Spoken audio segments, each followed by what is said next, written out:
Yes, everybody, welcome back. This is the XG Files. Hey, Ben had a good reception last week, didn't he? Yeah, he did. Should we make him back part of the gang or what? I believe so. You think we should do that? 3's always better than 2. I think we might do it. Let us know in the comments, would you like us to bring Ben on as a permanent member of the podcast? I know a few people were saying that they started getting like pizza cravings and stuff, seeing me and Ben on camera again. That's how much of a... Incoming pizza sponsor. The joy was like, the pizza club that we did was sick, to be honest. And it was amazing because we really like broke through Thursdays. Like from getting up, people would send me their pizza. Yeah. Like I'd be like, just get on Twitter in the morning and people are already sending me their pizza because we do pizza review. So it was wicked, and obviously Ben's one of my oldest mates. I miss doing stuff with him.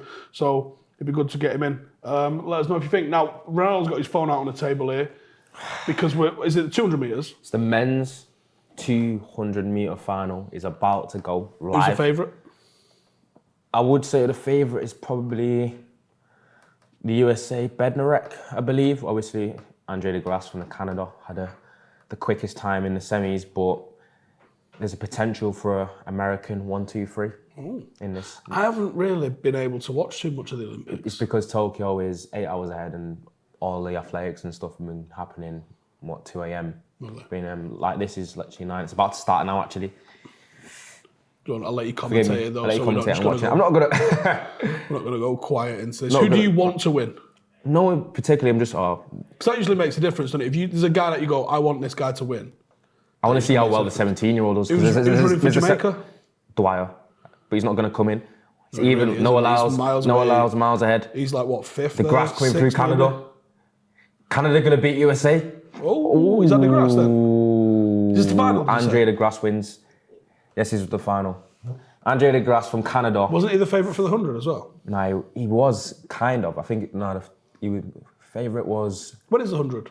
It's already gone. Oh, is it? Yeah, you've missed it. Do you know what I mean? I've really not been keeping up on this. You haven't, but I will say 19.62. The thing is, it was meant to be 1, 2, 3 for USA, but a Canadian's actually won it, so I don't know if the US are going to like that.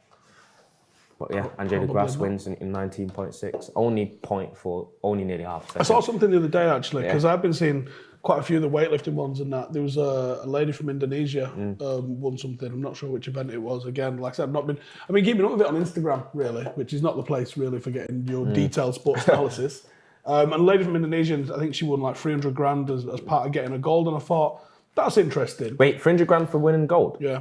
Who got that? Off Indonesia, like if you're representing Indonesia, you get 300 grand for a gold. Some incentive, that. And I thought, that's not bad, That's like a pretty good reward for... Because Olympians, I think they take the piss out of people's passion for the sport a little bit. Because people are going for, like you mentioned, your kid. She ain't thinking about, I'm going to make a living at this. She's thinking, I like this and I'm good at this and I would like to go as far as I can. Do you think that's not a majority of people, though, in sport? That's why every single person gets into sport. But as you become an adult, it becomes you have to make it a profession. Otherwise, what we're doing. And especially when you're competing at the Olympics, like, gone are the days of the amateurisms of the Olympics where it was all about being an amateur.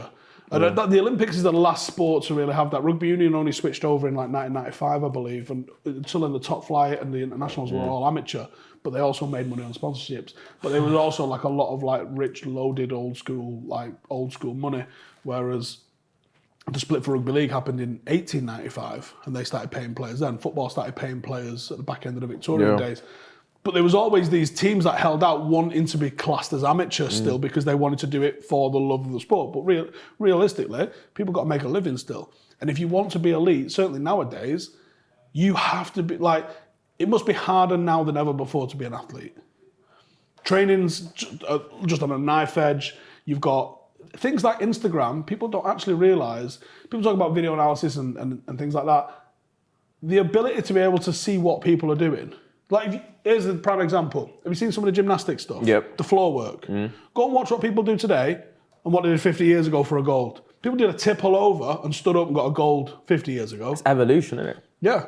So you've got to be so committed. You can't just be a guy that works in a factory 9 to 5 and then rock up on a Saturday, blast a tip all over out and get a gold. Do you know how you've basically said what a lot of people spoke about? If you look at athleticism in the 1950s, athleticism now, which is a good 60, almost 70 years on, and people say evolution, actually people become more athletic, technology improves, diet improves, amongst other things. It's like, I've always thought in a humanity kind of perspective, is there a cap? But here's something I'll throw at you. How athletic humans can become? Because we've witnessed growth throughout time, but is there still a limit where, because for example, Bolt's world record in 100 meters is 9.58. Will there ever be a human that runs under 9 seconds? Which would be absolutely ridiculous. He'd basically be running at the speed of probably... I hit like 30 miles an hour. Yeah, 30, no, I'd say probably more than that. Maybe. Yeah, possibly. Because I think Bolt gets like 26, 27, doesn't he? Yeah, 37 kilometres, like, yeah, probably 30 miles an hour. Enough for a ticket in some places. on foot, but I'm always fascinated. That's why I love watching track. I think track is an event that people don't really watch throughout the season and stuff, but when it comes to the Olympics, everyone's always interested to see who the fastest human is. And when it comes to the men's 100 metres, everyone seems to stop and watch it when it's on, especially in London 2012 times. Bolt kind of revolutionised the sport. But I've always wondered how you've compared how the stuff that they used to do athletically in the 50s in gymnastics and what they do now. How crazy can it get? Is there a cap? Is there like a limit to how athletic humans can become? Do you know what's interesting is, I heard this on Joe Rogan podcast several years ago, that there are some footprints in either a clay pit or a tar pit from some caveman days where the strides are bigger than Usain Bolt's, and someone's calculated looking at the indentation of the forefoot and the distance of the strides that this caveman might have been faster than Usain Bolt. Now, you got to also think, this is a fucker that might have been chasing deer all day long. That's what I was... You know what's weird that you said that, because I had a trail of thought about that, but then I kind of went off it, where we spoke about evolution in terms of getting quicker from the 50s and 60s. People quite often say that in caveman days, you would have been way more athletic. Humans were way more athletic than they are now. You might not have had the nutrition to sustain it. You might not have been able to build muscle the same way. Were they taller as well? You said I think there was a period of time when they might have been taller humans and then they went shorter, possibly because of nutrition. Yeah. And there's also all sorts of like mixing with Neanderthals is one. Like Europeans have got like a percentage Neanderthal in them. And also... Is there not like a link between, often, like, correct me if I'm wrong, because I know people know science in the comments, is there not a direct link between oxygen and like oxygenation and size? Using creatures. Have you seen the bugs, like cockroaches that size of this table? Yeah. 40 million years ago. Is that because the oxygen levels? I think it was nitrogen. There was more nitrogen or something. And that's why dinosaurs, like dinosaurs, you have lizards now, okay, that big. But you had dinosaurs. That's what I mean. It seemed like, if you look back on it, for example, if you're looking at a species of bear, what's the bear? Short-nosed bear. Like the short-nosed bear. I don't know that. That's exactly what I was thinking of. I'm surprised you knew it. Basically, the biggest... 12, 14 foot bear, wasn't it? Yes. The biggest bear in the world now is a polar bear. Yeah, it's 10 foot. Yeah, but you don't come across polar bears. So people think about that, the koala bear, the grizzly bear, as like the biggest bear. And they're fucking huge creatures. The short-nosed bear was like 2 times quite a bit bigger than them, like quite substantially bigger than them. And you're thinking, imagine, and they lived like in a habitat kind of sense around humans back in that day. So then it makes you think, like how you mentioned about Neanderthals and the way that they would have been quick and athletic, and probably a lot more almost animalistic than we are now. Even though, you assume animalistic, but you don't know that. Because we have no evidence for that. How would they survive in an era with creatures so much more bigger, so much more aggressive, without the same kind of housing or kind of gated community that you have, where we don't come into contact with animals as much? They reckon humans survived because of a couple of things. One was fish, because like the oily omega fats in fish help develop the brain sizes. But then you go, bears eat fish, shut the fuck up. Right? Bears ain't building houses. But they think it was the throwing arm, the articulation of the human shoulder and being able to throw stuff, which meant that they could kill from far away. Now, if you got to go and, like, even if you had to go and kill like a male deer with horns and antlers, you might lose an eye trying to wrestle that fucking thing. Whereas if you can throw a spear or a rock from 20 metres away, you're just separating yourself from the danger that little bit. And they reckon that was one of the major things. Fishing and hunting from more of a distance was one of the reasons why humans thrived. Do you know what fascinates me though, and what confuses me in that sense? There's a lot of talk about like spears and the throwing stuff that humans would have done back then to survive. But I don't know, a short-nosed bear comes running at you. What? Fucking throw a rock at it. I don't know what a rock's gonna do. Do you know what I mean? But that's the thing why humans stuck together, and they might be 10 of us try and fucking do a short-nosed bear in. Might get one of us, but 9 of us live. But then again, we don't know the strengths of humans then, because they might have been able to throw a faster. They could probably have thrown a rock. So quite big, the strength that they would have had. Probably as fast as a fastball in baseball. Like could have had an impact on a toddler bear. now, right? Blake's 2.5, right? Yeah. She's not hard. But you got to think like a caveman baby's gonna have to have been a bit smarter. Like, even you go back to the Victorian times, 3-year-olds were working as chimney sweeps, standing on top of chimneys, like helping clean chimneys. Like, we're soft now. Now we might be. You think the world record times at track have been falling. Are we just selecting better athletes than we were then? Is it just like, hey, my mate Keith knows the organiser, do you want to run the 100? And now it's actually, we've distilled who are the fastest people in the world better.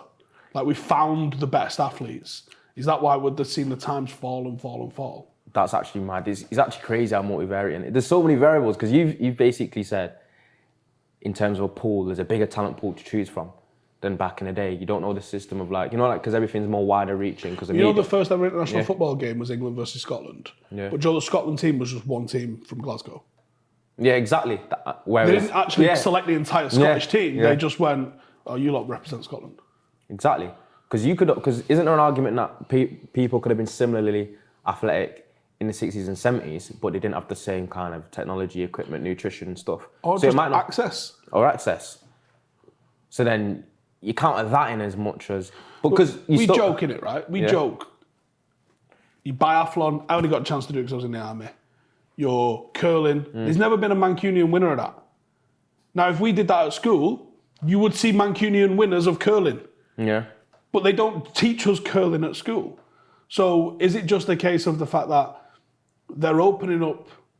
You look at some of the countries that... rugby and football is a really interesting one to look at, because you see that was exported by Victorian England, most of them. Yeah. And you look at the places where they landed and which countries took to it and which countries didn't take to it.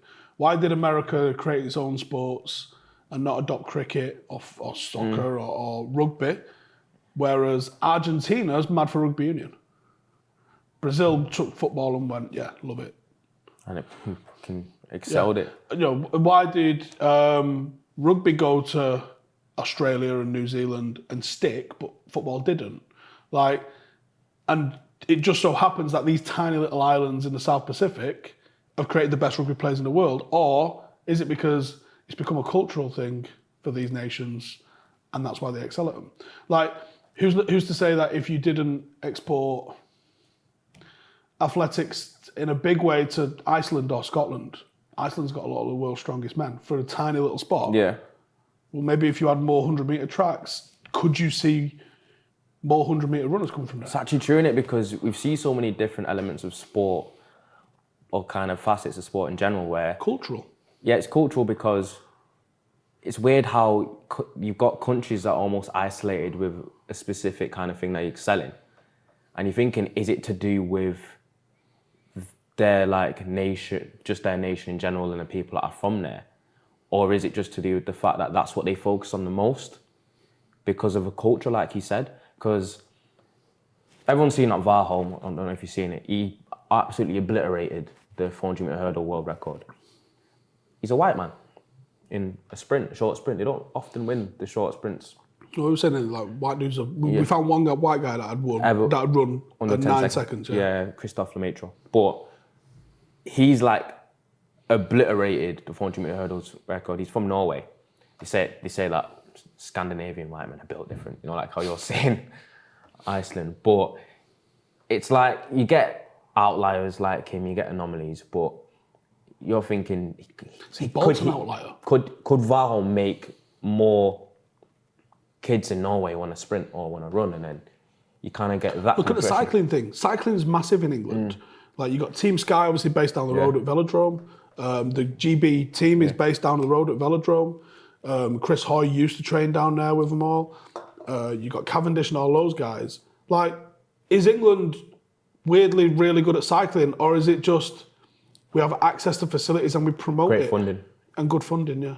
Because that's what pisses me off about a lot of these. And I mentioned that a couple of weeks ago, didn't I? Like, I dislike how the BBC pretends to care about these sports once every 4 years. Whereas if they give them the attention, the funding would come.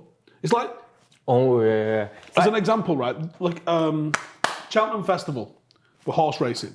It's a big deal because they said it was a big deal. That's the only reason. They went, this is a big deal, watch it. Now, if they made like you were saying, oh, well, sprint is not, it's seasonal, so it's only like 3 months of the year. Cool. For this 3 months of the year, we're going to go to Crystal Palace, we're going to go to the Etihad, we're going to go to, give me the other. I will push back on that. The BBC does show. Does it make a big deal? The BBC does show athletics competitions, usually the Diamond League events, throughout the season, like 1 or 2 races. Some of them on BBC, not many. Some of them you would have to find yourself. And you saw the Rob Burrow documentary that the BBC did. Yeah. Why aren't they doing documentaries? Because every single one of these athletes has a story. No one's at the Olympics by accident. They've all sacrificed. Yes. They've all worked hard. They've all gone through the ringer. A lot of them self-funded. There's only like the sailing types that are just minted. Like a lot of these have had to do 2-3 jobs to be able to do it. I'd listen to all of them stories, every single one of them. I don't even care about the sport. A lot of people are intrigued and interested in that because I think Dawn Harper-Nelson used to be one of the great Olympic 100-meter hurdle athletes, woman.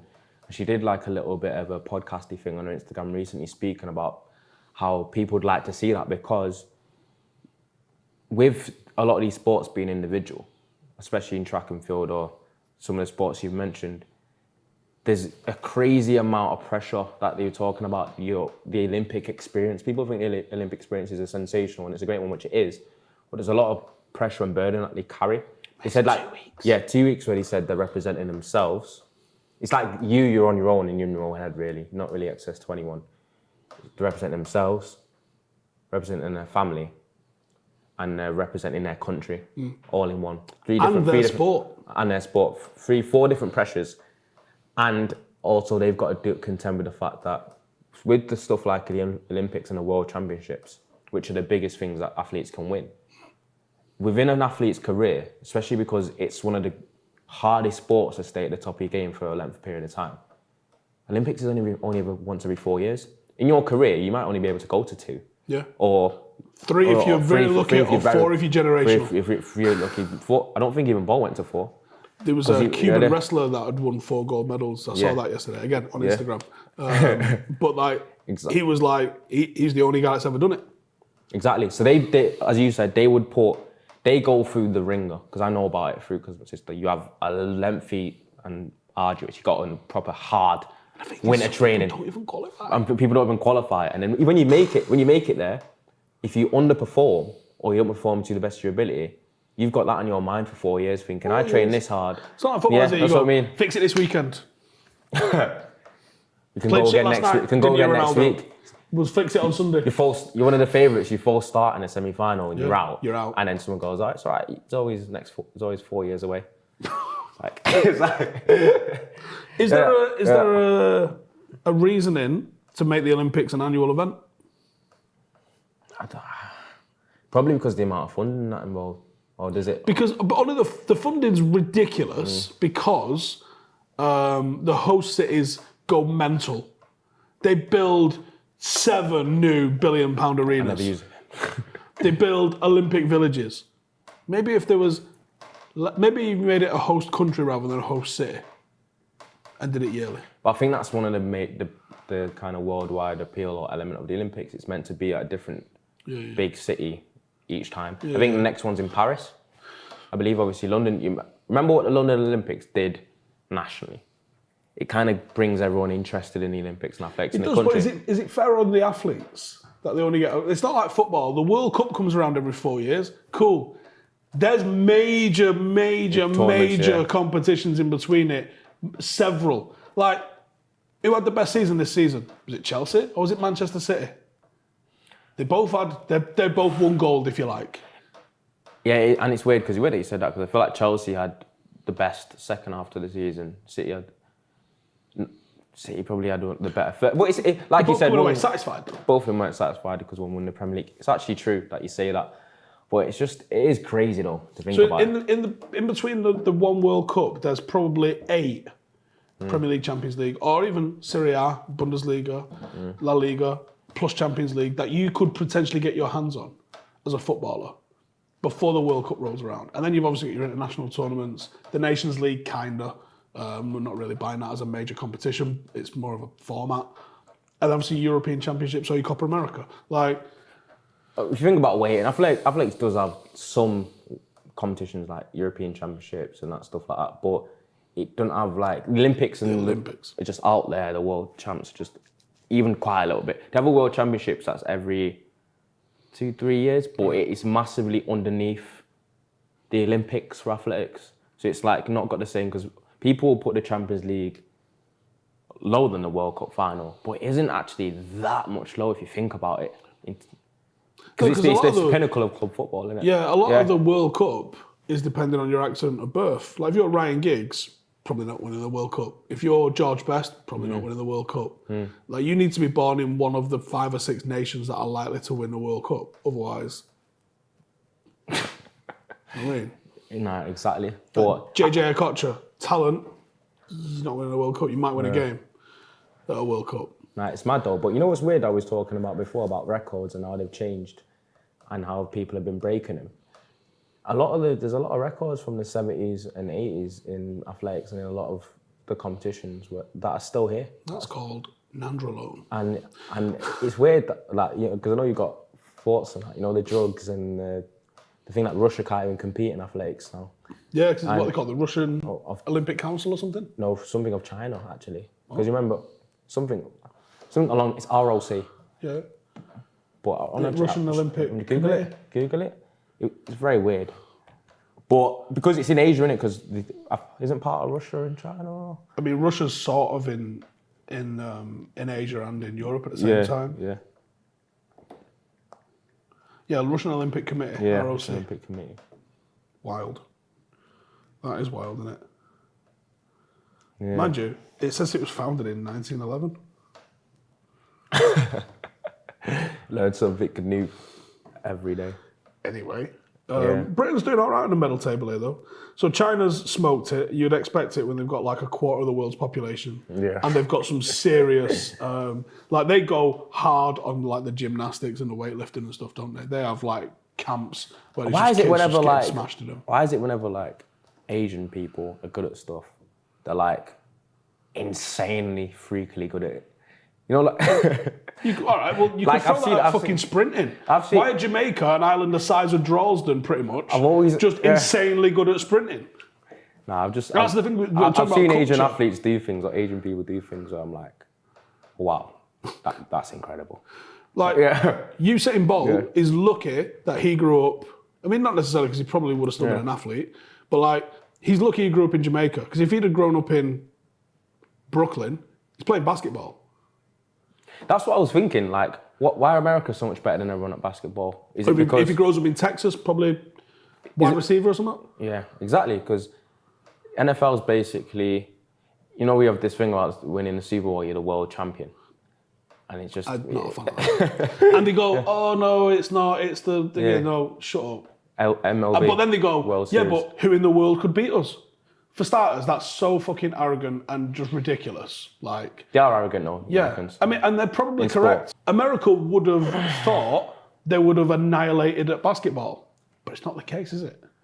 Nah, they've been not as dominant in this Olympics. They've made it to the final, but they're a little bit shaky to begin with. But it's also the fact that they have this arrogance, though, the USA Olympic team. They don't really bring all their best players, and they still win. But yeah.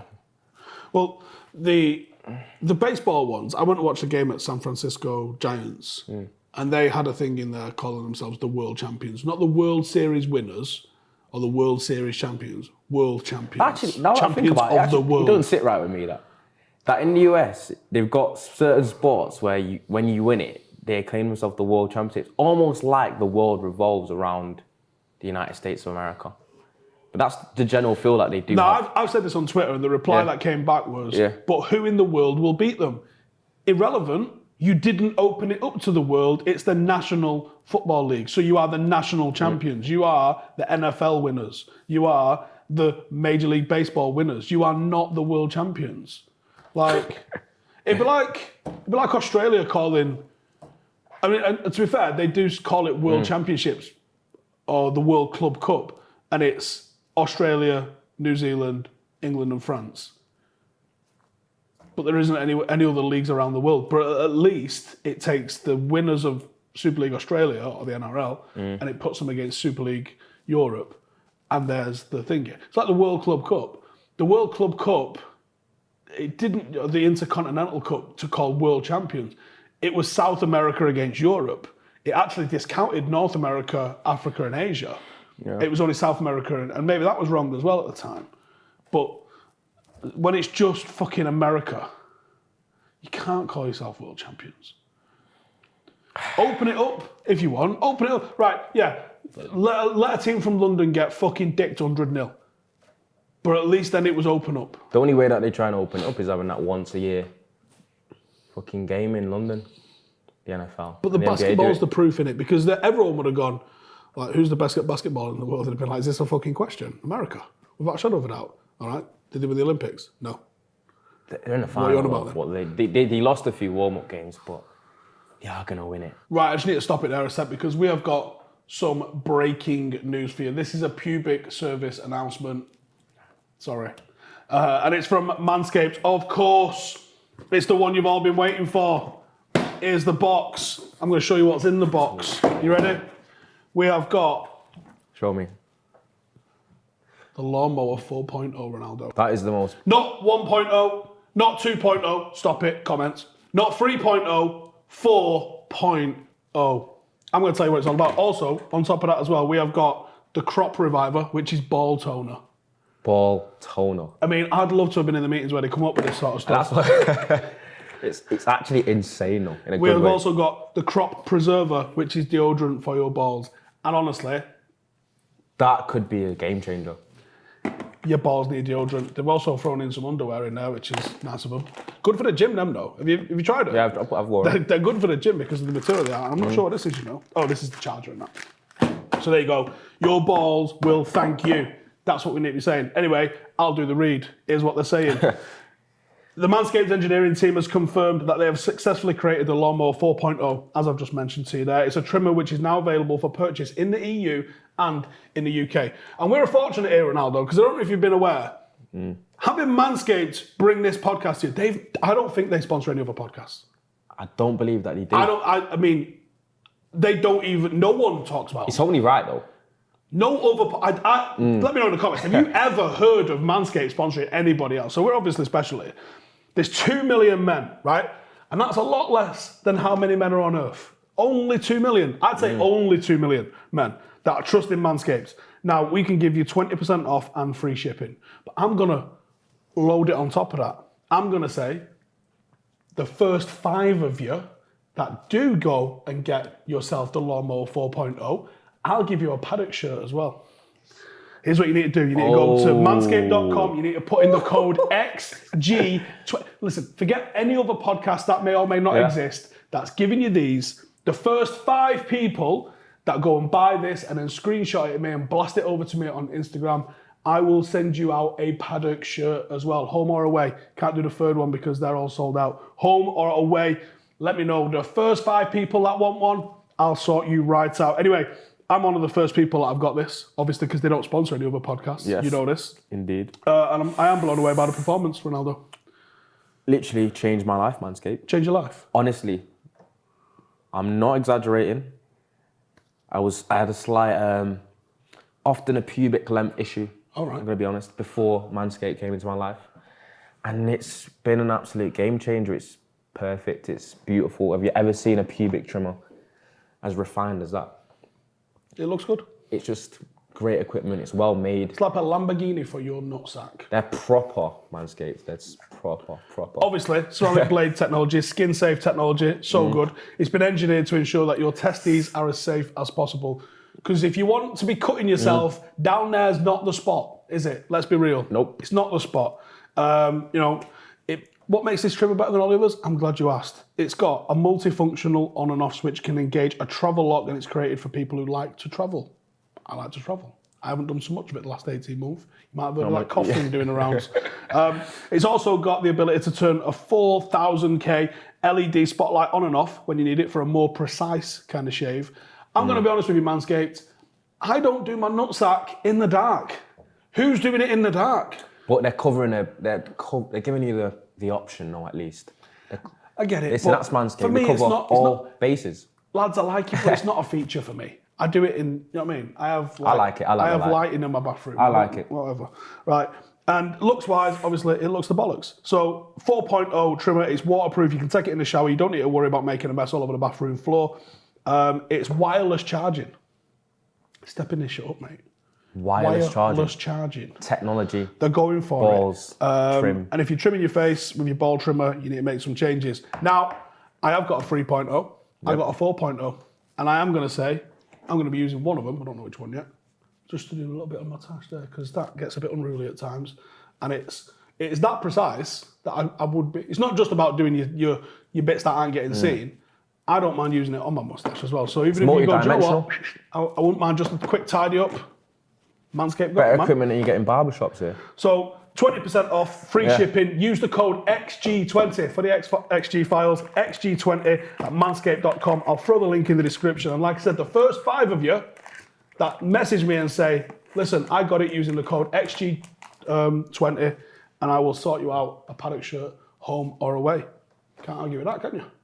You can't argue at all. It's even got a little extra accessories you can clip on the end to kind of change the way you want to trim it. If you want to get a little bit more fine lined, a little bit more careful. Your with balls will thank you. There you go. 20% off and free shipping and the chance to get yourself a Paddock shirt FOC as well. So there you go. Simple as that. Brilliant stuff. Wait, before we get sidetracked, I remember Will showed me something before, or Will mentioned something to me before, and I forgot he spoke about flex. What is this about Bigfoot being found? Right, well, he wasn't at the Tokyo Olympics, so relax on that. Right, Bigfoot. So we did have some notes for today. One of them was talk about the 7-a-side. So do you want to talk about the 7-a-side?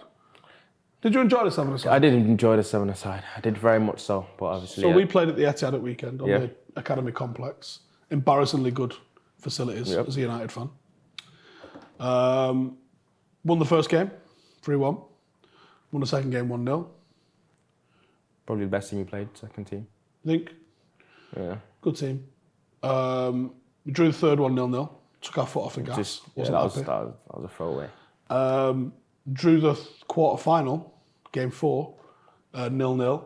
What was the stats on that? 70% possession, 20 shots. They had 1. 0-0. I know what the XG.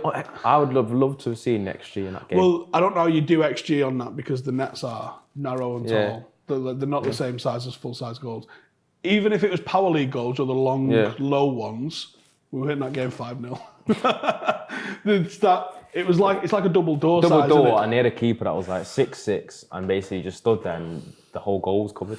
There was one he saved off you, I think, when he was sitting on the floor. The double save, that was... And that was where you go, we're probably not going to score today. Yes. Brilliant performance, dominant performance. And they played for penalties. And then acted like they did something. Because it's you, innit? Not just me. You go into public with Steve, right? And at these events or competitions, and then because it's Stay, everyone wants you to lose. It's like there was many wanting us to win. Let's have it right. But yeah, there was plenty of people that wanted to watch us lose. Yeah. And I think we spoke to every team that we played afterwards. Most of them were sound, to be fair, and they were all like, "Oh, we thought you to be in it, and we thought you'd be one of the favourites." Now you went and watched every team, didn't you? You think we were the best team in it? We were the best team in that by quite a distance. And I said the only way we'd lose is either beating ourselves or a luxury like them sitting 7 people behind the ball and then playing for 0-0 and then scraping throwing pens. Like, no team there challenged us in a way where we would have lost on a straight game. If that was extra time, I think we win. People low blocking and fucking 7-a-side. I've never seen the like. Nah, but I think they knew that they couldn't compete otherwise. Because he couldn't. They barely touched the ball. They barely went into our half, and then we just had shot after shot after shot, chance after chance. They just put everyone in front of the goal, got to 0-0, and then straight throwing pens. Tactical, Jose Mourinho style from them. Playing for it as well. I was hearing the sideline just saying, "Just hang on, just hang on," and I'm fucking screaming at these like, "Fucking play fast!" 8 minutes is a blink in it. Yeah, it was a blink, man. They tried to get to Wembley though, didn't they? You what? It's one of them. They're trying to get to Wembley. They're thinking. Yeah, I get it. Did they lose? Did they get to the final? Yeah, no, they didn't. They lost in the next round.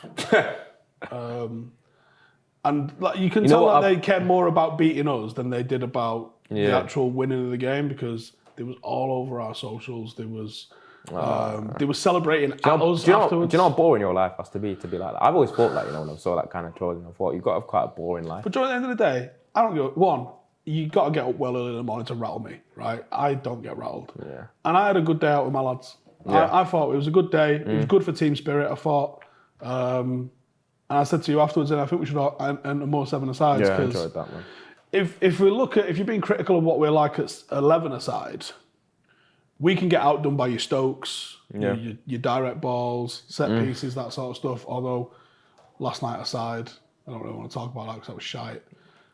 What we're generally good at is being fast, technical, skillful, and that's kind of made for 7s.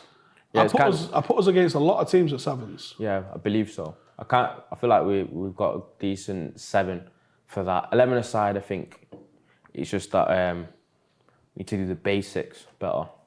It's probably our problem. I think we try to do the elaborate stuff that we can do first, rather than do the basics well. Because if you look at yesterday, like, I know you don't want to talk about it, but I think higher teams I think the biggest difference is just... I've asked the analyst to do a fucking low-light reel for you yesterday. Just doing the basics. Just focus on Ronaldo and why he's not running.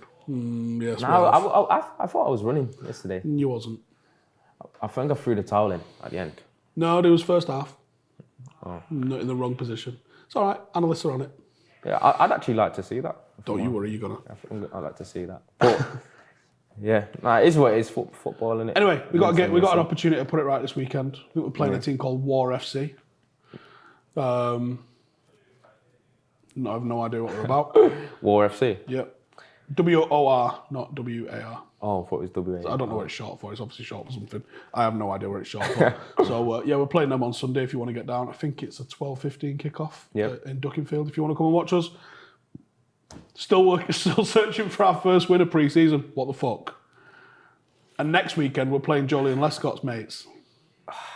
Can't wait to put it through Jolie and Lescott's mates. That might need lubing up, mate. The way we played last night, that's not going to be a fun afternoon. And I thought fucking hell. Generally with Paddock FC as well, like what I always see from us is you generally always play better against better opposition. Yeah, well, that didn't happen. But it didn't happen yesterday. Duckingfield, a really good side, really. And a team pushing for North West. I'm not gonna lie, I did hear. I was speaking to Devante a bit after the game. He was at Oldham, wasn't he? Social media. Was he Oldham before? He played for Blackburn for like 8 years, academy. He went to he got a scholar at Blackburn, did his second year at Oldham Athletic, he got a pro, and he failed his medical. Yeah, he's that good. Knew him as well, didn't he? Yeah, no, we all knew him. Eddie, he was teammates with Eddie. Oh, right, is that why he was gobbing off all the way through? Yeah, because he knew us in it. He was actually injured. He only played because he saw that we were playing. That's not him at full pelt as well, which is a scary thing. I don't think he was that. I mean, I know both the coaches, obviously, from Ducky, which is why we play him regular. And they was raving about him, and I was watching him. I'm going, to be honest. Yeah. There's obviously a player here, but I haven't. He's not blown me away. Like, I thought the guy with the light dreads looked good. He's not half the player, Devante. I know Damo. He's Damo. He's not half the. I thought he looked more of a threat last night, though. Yeah, because he's probably more direct. But I'm hearing, is it true that I think Devante was saying a few of their players weren't playing? Yeah. Yeah. As well. I think they had like we were probably 80% our first choice team. Yeah. We was pretty. I was happy to go with that team. I mean, Cam was a miss. Cam. Some of you might find that hilarious, but he was fantastic on Sunday. He was excellent. I think Cam's Cam's proven to be a massive miss. Yeah. But we move, don't we? That's it. We've got an opportunity on Sunday now. Put it right. Let's put it right on Sunday. Oh, before we... Are you wrapping up? No. I was going to I've got say... some other shit to talk about. I've got you mixing cows and bulls up. Me mixing cows and bulls up. And has anything interesting happened in Ronaldo's week? That is like... Do you know what? With the cows and bull thing, I don't know if you've seen it. Like, that was a genuine mistake, and I'm slightly embarrassed. But it was just I thought... because he Context? Basically, Joe McGrath was on the podcast, and he mentioned that bull semen is very expensive. Right.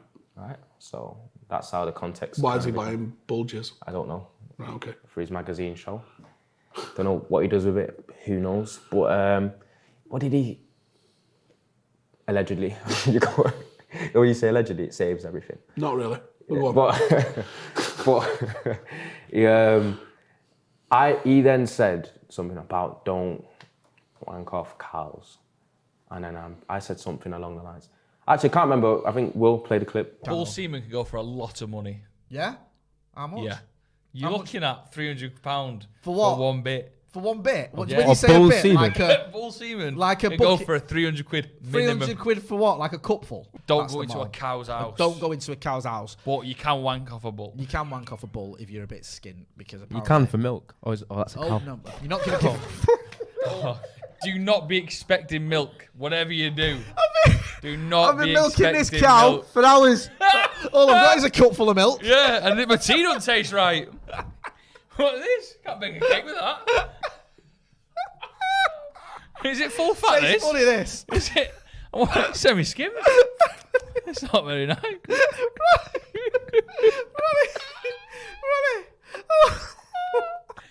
What a podcast. I'm assuming Will's played it, but I haven't got the clip, so I haven't seen it. Yeah, So you but- still can't... So they'll get the context from what was said. But I basically said don't... Something about you could like... I thought you could like bulls at udders, and I thought if you... Similar to like a cow, if you wanked them off, milk would come out of a bull. I thought. But apparently I was wrong.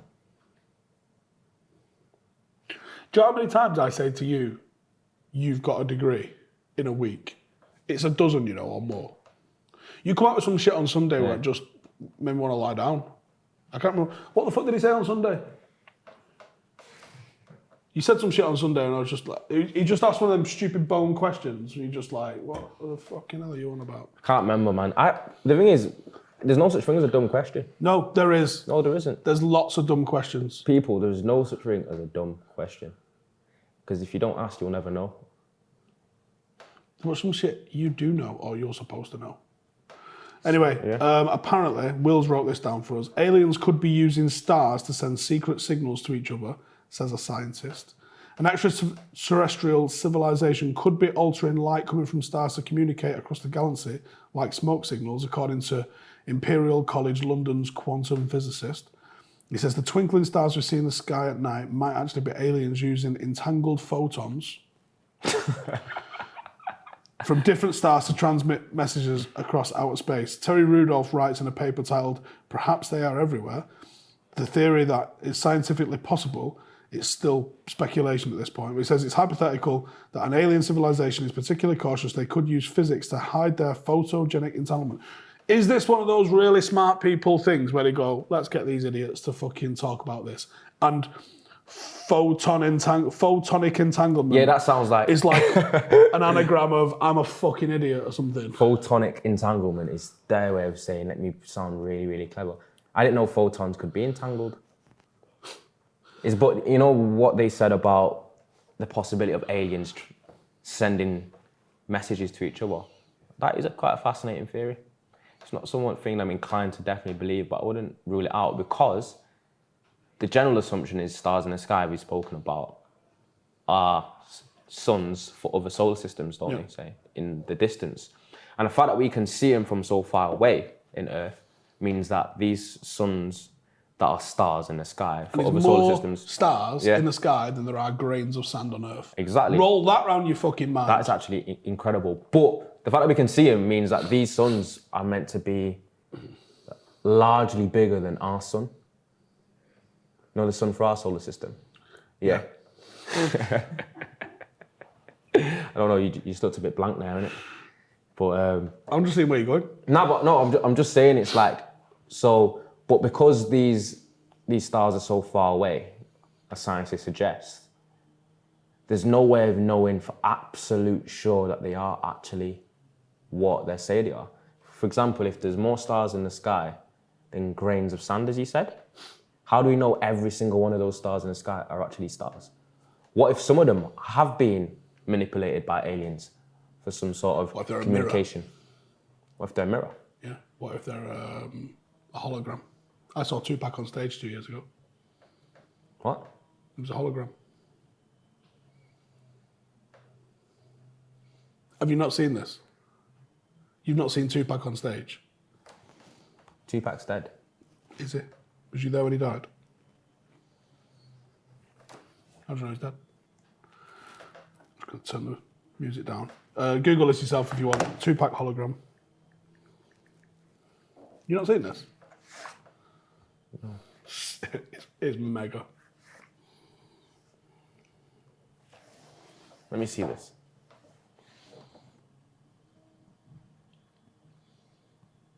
That's a hologram. Yeah, he's on stage. You can see sometimes like it kind of moves, not like his feet sort of look like he's moonwalking a little bit at times because it's not tracking right. No, I don't want to watch that. That is scary shit, that one. That is actually so booky. That is Cool though. That is so cool. So you're telling me that... So there's the best view. You can actually see a bit of the crowd in front of him, like filming him. So the question of today is, are stars holograms? Are stars holograms? I mean, is it any more ridiculous than the phrase photonic entanglement? Nah, because... Nah, not at all. Yeah, but he's a quantum physicist at the Imperial College and London. honestly... Which would suggest... Hang on, I'm going to fucking... Which would suggest he's got some sort of intellect. Or he might just throw loads of big words around so no one fires him. Because he might just be like, oh, let me just baffle these fucking idiots. All right, All is anyone of that the watches a quantum physicist? Because it seems like a really isolated profession anyway, but if anyone is photonic entanglement actually a phrase, or is he just throwing that together to sound intellectual? Yeah, is he chatting shit or what? Because... But is stars are holograms? Are aliens communicating? Because I was going to say, if aliens are as advanced as they say, would they need to communicate in that way, or would they just do the travelling? What's mad is, like, we don't even know what they're communicating. They could be communicating. How long now till we go to Earth? Because, like, how do you hear a radio signal, well, with music playing, unless you've got a radio? How do I send you a fax if you ain't got a fax machine? That faxes are whizzing around us all over the place, but until you have a fax machine, you ain't receiving that. So... Maybe they just have technology that's... Aliens might be trying to send us faxes. Do you believe there's a possibility that aliens have been trying to send us some sort of signs and signals for a long, long time, and then we've just not been capable? Just not had the technology to receive it. Yeah, possibly. And look at Bluetooth, right? 20 years ago, Bluetooth weren't a thing. Yeah. Then Bluetooth became a thing, and you could send, like, the first thing people would send was like an MP3 through it, yeah? Yeah. I can send you this song, right? What if we was on Redtooth and they were on Bluetooth? You'll never get it. You don't even know it's being sent to you. That's actually crazy to think that they could have been making some sort of like, they could have sent out, an alien planet could have sent out like a multiversal. How do you know someone's farted if you ain't got a nose? How do you know someone's spoken if you haven't got ears? That's true. That's like, mad. humans So- have got, Yeah. half a dozen senses, supposedly. Eyes is obviously a major one of them, nose, hearing. You know, you got your skin so you can feel touch. If it was a different sense that we don't experience in our fucking, human version 1.0, Yeah. how the fuck would you know? But then they wouldn't know that we aren't capable of receiving that. Because I was going to say they might have did it like a broadcast, aliens, where they sent out like a projected message in some way. And only if you've got the capability in your life, Don't honeybees communicate via pheromones to say some shit's going off? But we're not receptive to it, so we just know that they all started doing the same shit. But they clearly spoke to each other somehow. and organise some shit. Isn't that the pheromone like where if you kill one, it releases a pheromone where they all come to back it? Yeah. But they also do stuff like... That reminds me of a rap lyric, actually. Good rap lyric. They also kill... drunk ones, I think, as well. They do some mad shit with them. You know, if you don't know what they're sending on, if you can't receive what people are sending on, you don't know what's being said. Aliens might have been sending us fucking telegrams, holograms. We've just not been able to see it. And they've probably given up on us. Maybe. Yeah. That pheromone thing. The stuff that the fucking Pentagon keeps releasing, though, mate, it's on top as fuck. Oh, Bigfoot. It is like what with the Pentagon, like you said, even for a conspiracy theorist like me, you know when you kind of built up a certain like profile like the Pentagon have, you can't go cold with stuff that you release or assume in it, so you just gotta constantly reel out. Yeah, but they don't need to reel it out. If it doesn't exist, you don't need to talk about it. Yeah, well, you know like why that is? Because a lot of the shit that they do mention probably do exist. I remember, what was that thing recently where there was something that was seen on Google Maps in like one of the canyons, like a little that silver, like obelisk thing. Obelisk, and then when he went there, it weren't there. Stuff like that. It's just there's a lot of unsolved things in this world, and so anyway, speaking of unsolved, I guess Will's probably going to throw this up on. I mean, what do you think that is? Looks like someone wearing a jumper to me. That looks like a Sasquatch. Well, I mean, does it? A supposed Bigfoot creature was caught on camera in Iowa's Whitewater Canyon by a man who was out walking with his sister. I pointed out the figure and my sister laughed, saying it was a person. We called out to it and got no response. You don't have to believe me. I wouldn't believe me. But now that I've seen whatever I saw firsthand, I think I may be a Bigfoot believer. And then on the 12th of July at Rocky Mountain... why didn't you get closer? They posted a video, to YouTube, which appears to show an auburn-coloured bipedal figure wading across the river. All right, so the first one, this is the one. This one you can't see shit on. So that's the one where the guy thinks he saw one. But the second one, which looks like a lady in a fucking jumper to me. No, but you got to think about it. Like, what would a random person be doing there, doing that in the water? Like walking across the river. Right, I'll tell you a story. Once me and my mate Stu was walking down the river near my mum and dad's in Droylsden. Seems like everyone's got a mate called Stu in it. I don't. It just sounds like you just made him up. But anyway, go on. And we walked from Daisy Nook through to Failsworth. As we were walking through the river, I'm walking my dog. We're probably knee high in water. We're walking through, and there's a couple of like outlet pipes that come into the river. Directly in front of us, we both stopped, both shit ourselves of what looked like a guy that was dead holding onto the pipe like that. And we didn't even need to say anything. We both saw it, shit it, and went 90 degrees up a bank just to get out of the fucking water, scared. Once we got up over the bank, it was a suitcase. But from that angle, we never even said it until we got back up on the top of the bank. We went, I thought it was a body. And he was like, I thought that was a body. The angle we was at, it looked like a fucking dude with a beard holding onto the fucking pipe. And then when we got up, it was a fucking open suitcase. All right. Correct me if I'm wrong. I may not or may not be right, but I don't think suitcases are bipedal. So. But the point I'm saying is sometimes whatever it looks like from one angle, especially on a still, yeah, but we were moving, we was in a river. I think they got more than one angle in the terms of they were watching it for a distance, called out to it, it didn't respond. But then how loud did they shout? I feel like if you've got an opportunity to see Bigfoot, can we go Bigfoot hunting? Go closer. Can we take you Bigfoot hunting? Because that. Do you know what would be the most ironic thing ever? Manscaped. Can you send us to the Rocky Mountains? You know what's the most ironic thing though? If you look at that picture of that potential Bigfoot. This one. Yeah. He doesn't look that big of a creature. So what would be the most anticlimactic thing ever is that you do actually find out that is Bigfoot. You do find a Bigfoot. It's like a size 8. And it's like a size 8 feet. It's like, just like proper out the window. You can't call it Bigfoot no more. Can't call it Bigfoot. Like proper That's why they have the Sasquatch. Sasquatch. They say Sasquatch. Sasquatch. Yeah. They think it's an actual It looks a little bit like orangutan, but it's skinnier. Yeah, I was going to say it looks a bit like an orangutan. It's like a skinnier version of orangutan. I think it's called Gigantopithecus. And there was a real ape that lived like in China. Yeah, just a bit But you know, like China and the Bering Strait literally connected America. So like, they think like Native Americans originated in China. And they just crossed the Bering Strait. So it could easily be like one of those Gigantopithecus animals just crossed the Bering Strait. You know, even 10,000 years ago when it was like a land bridge. Now it's just water. But you could walk to France before the seas rose. So like France was connected. China and like Alaska were connected. Not anymore. Jesus. I guess you got the right weather. The sea rose. Does the sea continue to rise? I don't know. They're suggesting that with the icebergs and stuff. But Because they also think like, do you know, like with all of the ice melting and stuff like that, they think that could have been asteroids hitting Earth, spinning it only like a quarter of the way around.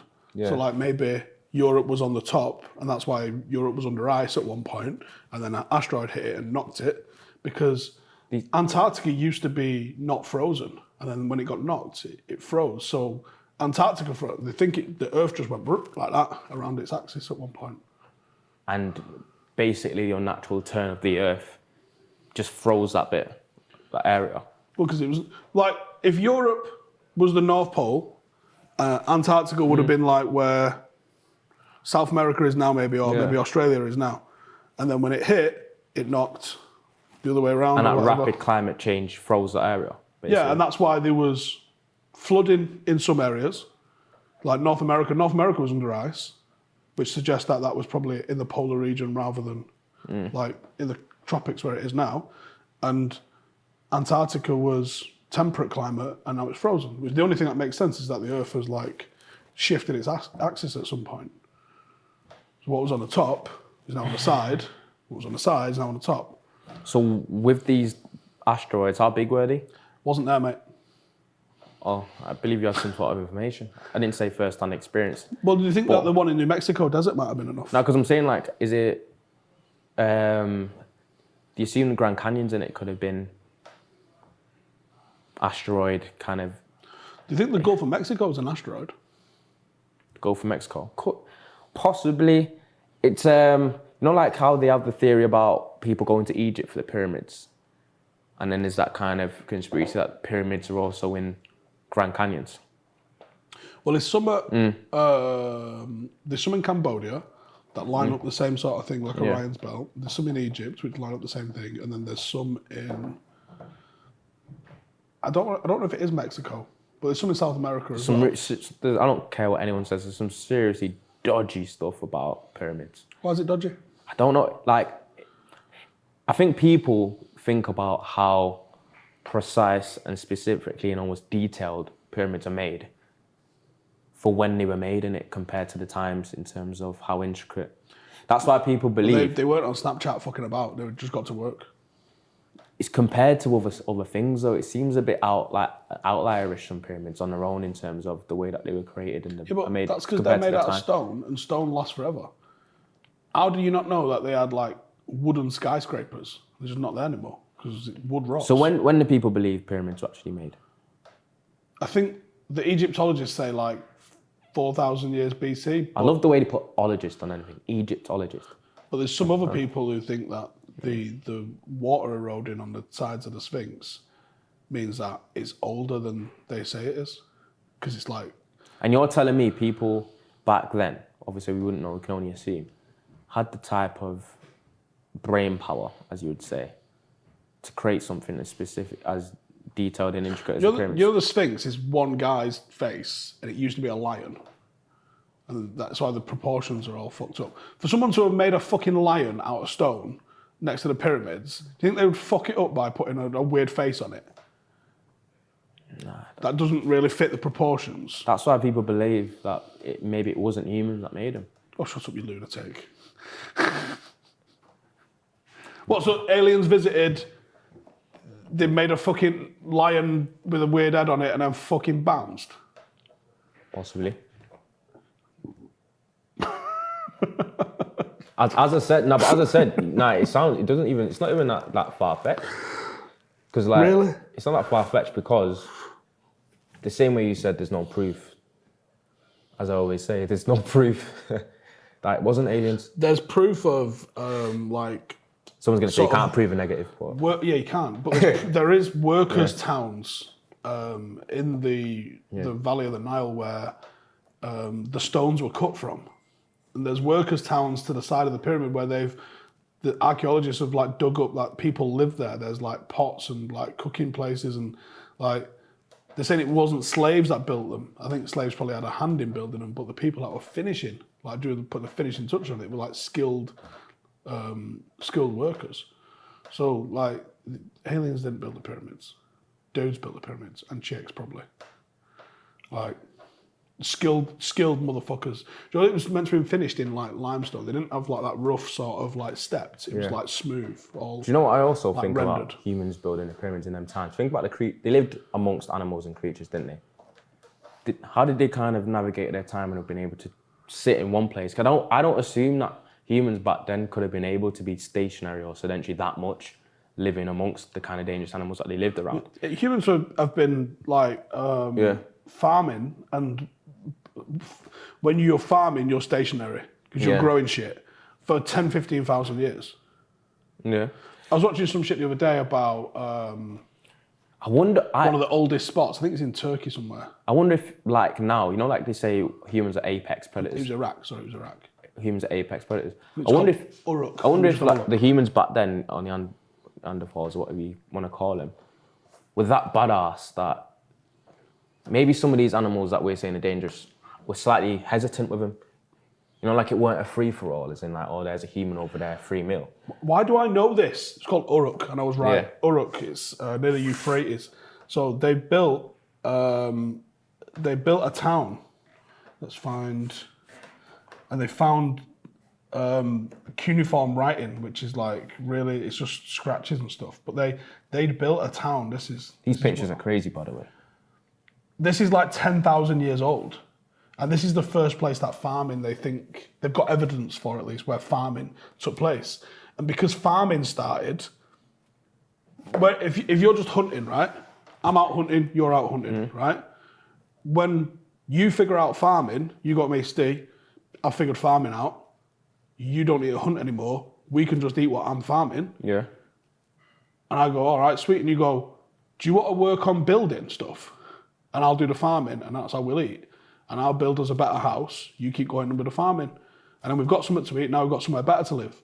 And that was literally what Uruk started as, was like, that was where people started to work collaboratively rather than just feeding themselves And that was in Iraq? family. Yeah. So that's Middle East.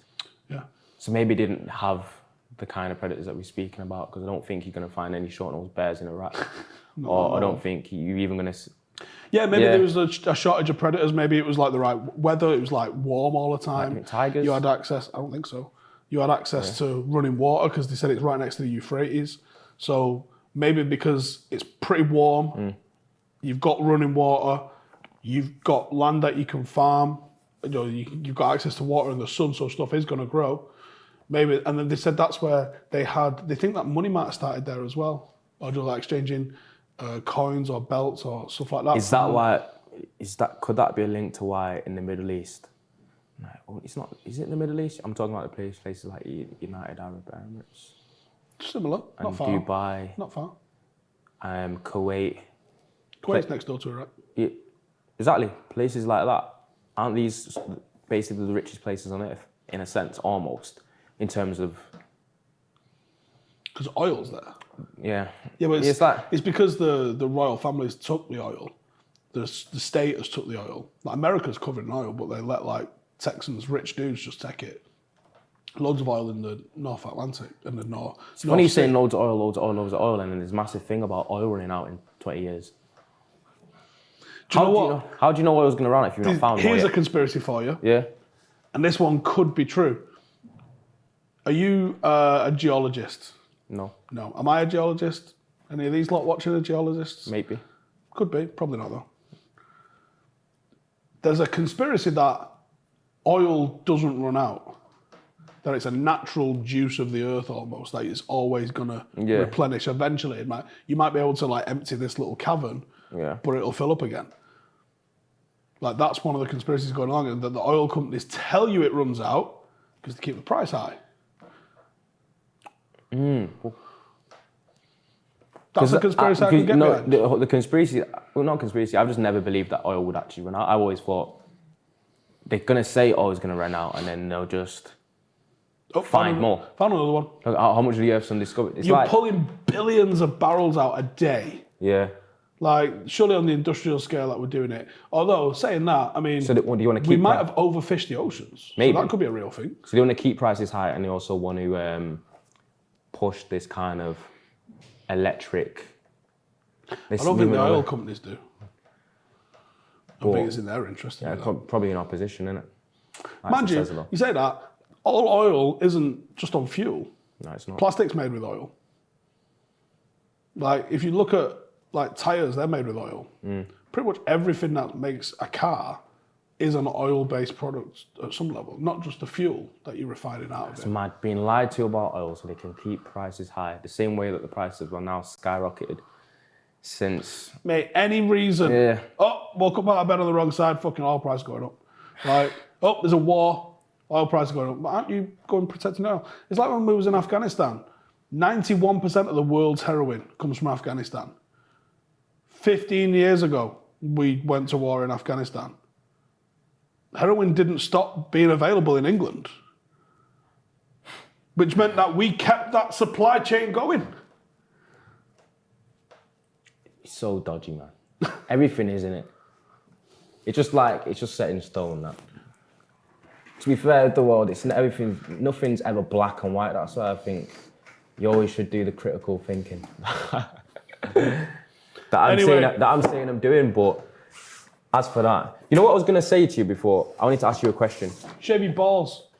Go on, ask me the question. I wanted to ask you a question. You know, we talked about the animals before and like how all these animal species, basically the OP versions of themselves from 1,000 years ago, is basically extinct now. So we talked the short-nosed bear, the saber-toothed tiger, which was also miles bigger than tigers, now bigger. Original humans. Huh? Original Homo sapiens. Did they become extinct because of the changing climate in terms of the oxygen required to survive back then with the size that they were is reduced over time? Is that the reason? Because that's something I want to find out, why they actually became extinct, these animals. It's a good thing, because I think if these animals are still knocking about now, it would be a little bit of an issue. But you know, one of the reasons why human children are scared of monsters, they think it's a genetic hangover from being hunted by like leopards and tigers and lions and shit. Oh yeah. So like monsters are real, and now we have them in zoos. But when you was a fucking every animal, caveman, they go after the weakest, smallest things. Like So like memories can be passed down through genetics. So when you're scared of monsters, like natural fears, it's real, and you should be, because your fucking ancestors 100 generations ago were getting fucking chased around by fucking some predator somewhere. There's a lot of weird things, because think about, wild dogs. Know much about them? Wild dogs are literally, obviously, the hunting packs. They're not basically undomesticated wild dogs, including their name. They eat stuff alive as well. Like, they literally go in packs of 6 or 7 and rip things up, like, alive, and eat it alive, while, like, embowel stuff. It's proper gruesome creatures. And there's literally nothing that's not on the menu for them. Like, they literally, because they hunt in, like, packs of 10, it makes them some force to be reckoned with. But there's clips of like humans walking out, like around wild dogs, and wild dogs completely ignore them, and they literally go and attack everything else and eat everything else. But for some reason, they don't attack humans. And I'm always thinking, human relationship with dogs is mad, because they reckon why? every single dog, every domesticated dog, derived from a wolf. Like, so the wolf and a chihuahua walking around in someone's handbag, same lineage. A wolf and a pit bull, same lineage. A wolf and a fucking poodle, same lineage. A wolf and a husky. Yeah, I mean, not far removed, same lineage, but yeah. Like, that's wild. And they reckon... but how does that link? But that's domesticate. Like, them being domesticated has made them more used to humans. I'm just confused as to why wild dogs... The wild ones. Who... A creature that is obviously... Maybe that was like the first wolf. So what would have happened is, and I think it's Neil deGrasse Tyson's got a mega series on this. I think it's the Cosmos one, where he shows like a load of cavemen sitting around a fire, and one wolf comes over because they've got meat maybe or something, and they give them a little bit of meat. And he don't Remembers kick that. off. Yeah. So this is 25,000 years ago or some shit. Like, this wolf goes, well, I'm not going to bite them guys. He's just sorting me out a fucking chicken leg. Job's a good one. And then, maybe this relationship keeps going. And then humans have basically selected the animals that are the least sort of human aggressive. Yeah. And you've ended up with fucking poodles 25,000 years later. I think that's part of my theory. I think maybe wild dogs, even though they're not domesticated, maybe they were before by like. Or it's somewhere in their genetics. Like, and it's but where they were okay with humans. Anyway, shave your fucking balls, savages. Like it says on the tin, your balls will thank you. And it also Manscaped adds length as well. 4.0. Get in the mixer. And like I said, the first 5 from when this gets launched, the first 5 to hit me, my Instagram DMs, Mr. Stephen Howson on Instagram, with a screenshot showing that you used XG20 as the code. I'll send you out a Paddock shirt as well. How's that?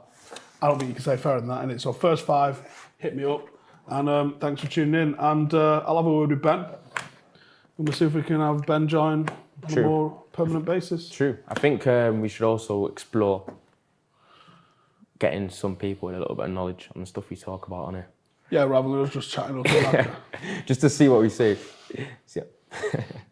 Right, laters.